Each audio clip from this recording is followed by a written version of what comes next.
Hey guys, my name is Mike Cinelli. I'm from Florida, currently living in Mississippi.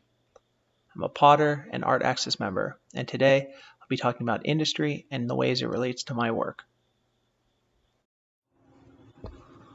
I'd consider myself a functional potter, although occasionally I do make pots that are more in the sculptural realm. Jars such as this one in the photo are typically wheel thrown out of a low fire, smooth red earthenware, which I then fire in an electric kiln to cone 04. When I'm starting a new pot, the form of the vessel is going to come typically from a more historical reference, while the specifics of the detailing, surface, and finish of the pot will come from a science fiction, industrial, more modern background. One of the things I personally love about machinery are the patterns that can be found in the repetition of bolts, seams, and welds. No joint is camouflage, all joints are celebrated. It's one of the things I look to bring into my work. Industry can mean a lot of things to a lot of different people.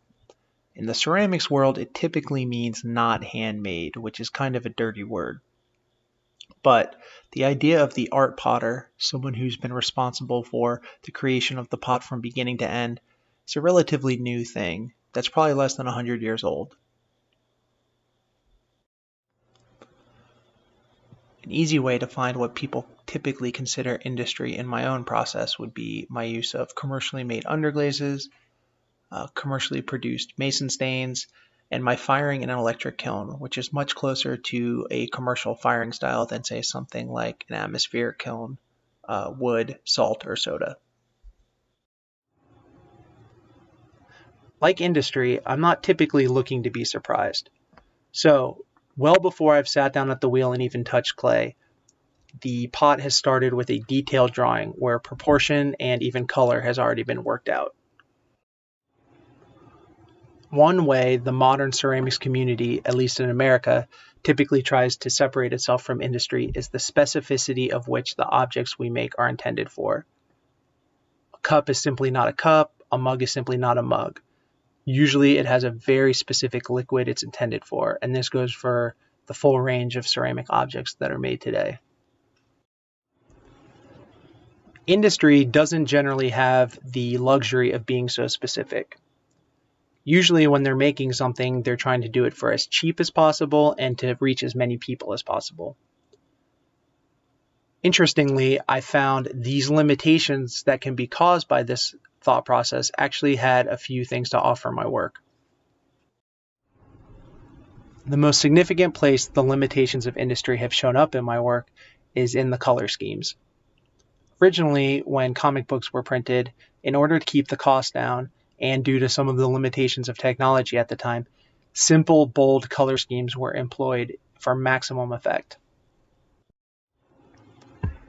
These limitations of industry led directly to the color schemes we so closely associate with these pop culture icons. The most important characters were in primary colors, typically in blue and red with accents of yellow. Secondary color schemes were reserved for the villains of the story. Purples and greens with the occasional orange. These color schemes were so pervasive through the subconscious of comic books that it's one of the ways the conflicted nature of the Hulk was originally presented to the readers. Few people would use the word restraint when describing my work, but one way I attempt to limit myself is in my color choice. Typically, I use two main colors with a third for accent. This is one way I help tie my work back directly to the limits of the printing processes from when comic books were originally created. In the end, I hope my work has the feeling of something Indiana Jones would find, if he was an astronaut. I'm Mike Cinelli, and I appreciate you listening. Thanks.